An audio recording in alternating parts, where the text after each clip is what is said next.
Ancora aggressioni a bordo dei mezzi pubblici, sentiamo. Ieri è stata un'altra giornata nera a bordo dei mezzi pubblici. Una autista e un passeggero dell'APT Gorizia sono stati offesi e malmenati per motivi di affollamento del bus, seppur l'autista abbia chiaramente specificato che sarebbe subito arrivata la corsa bis. Questo è il terzo caso in 2 giorni, denuncia Antonio Pittelli, segretario FIT CISL FVG. È un fatto di una tale gravità che merita l'attenzione totale da parte di tutti, utenza compresa. Siamo di fronte a dinamiche che si stanno sviluppando in maniera preoccupante. Il fenomeno sta assumendo un carattere sociale, quindi c'è da chiedersi quali strumenti utilizzare non per delimitare il fenomeno, ma per fermarlo prima che la deriva assuma carattere di cronicità. Ribadiamo che servono investimenti sui mezzi che fortifichino la sicurezza, ma anche il potenziamento delle squadre. Ma soprattutto c'è l'emergenza di creare un sistema che permetta un immediato intervento qualora si inneschino delle aggressioni. Probabilmente le istituzioni dovranno intervenire anche a livello educativo, attraverso le scuole, ma soprattutto per dare una risposta immediata a chi commette tali atti serve il DASPO dai mezzi pubblici, conclude così Pittelli. Raffaele Padrone, dirigente sindacale di FSP Polizia, come commenta questi fatti? Che non è l'ultimo, tra l'altro, nel corso degli ultimi giorni. No, intanto ben ritrovati, buonasera direttore.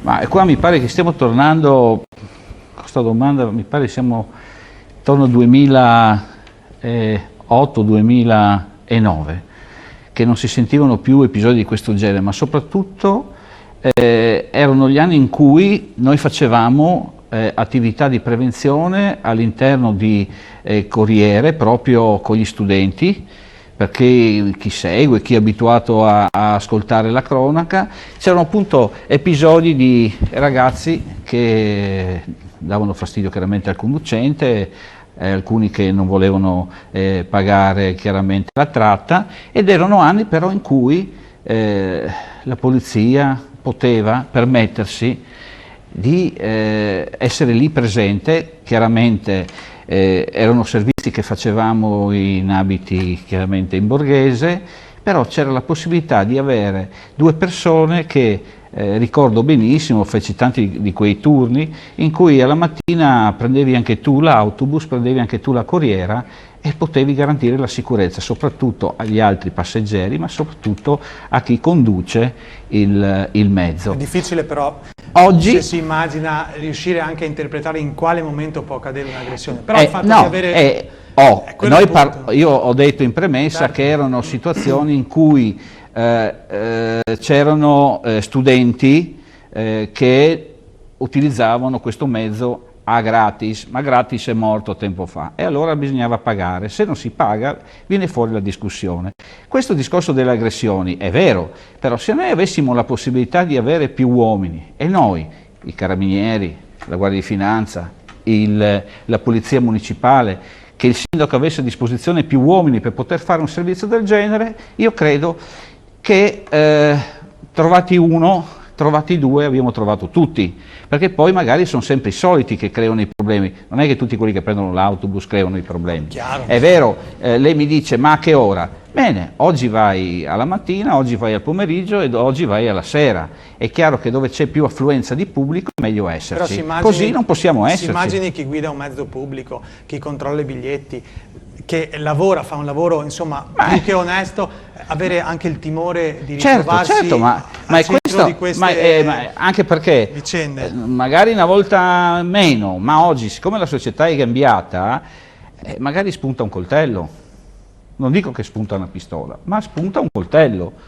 e quindi diventa veramente pericoloso. E allora per mettere in sicurezza prima chi paga il biglietto e poi chi fa questo mestiere, cioè che fa il conducente e il controllore di questi autobus, ma così succede anche in treno, no? Quante immagini vediamo passare di conduttori presi per i fondelli. Sì, è generale il problema. È generale il problema, ma prima avevamo tanta di quella polizia ferroviaria che faceva servizio di vigilanza sui treni, oggi chiaramente questo servizio è un servizio che viene meno. Senta, a proposito di rinforzi alla questura, a Pordenone, ci agganciamo perché è notizia di questi giorni.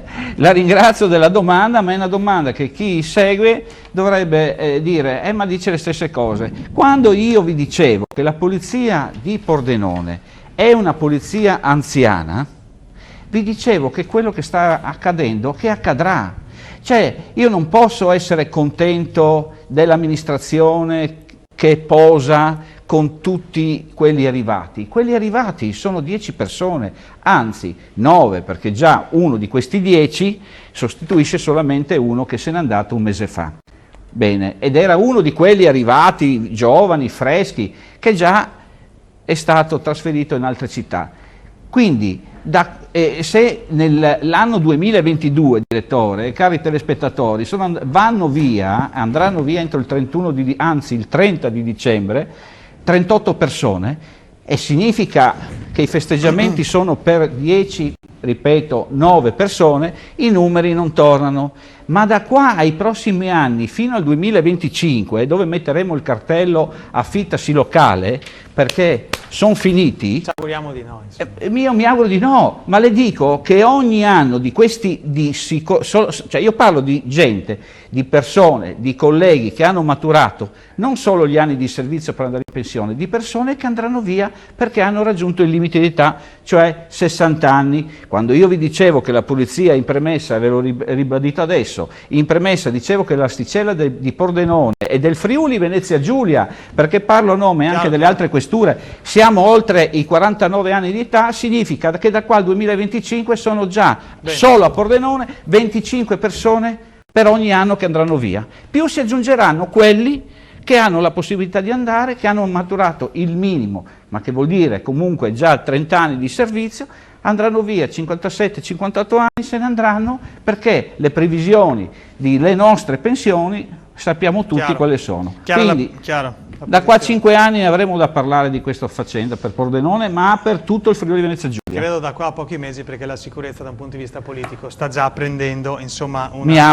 mi auguro che non si parli durante le elezioni e basta di politica. Vedremo, saremo testimoni di questo. Grazie a voi, grazie. Grazie di essere stato con noi. Vuole far visita a una ragazza conosciuta in chat, ma scatta l'arresto al suo rientro in Italia. A trovarlo, ha trovato, ha ovviamente incontrato i carabinieri.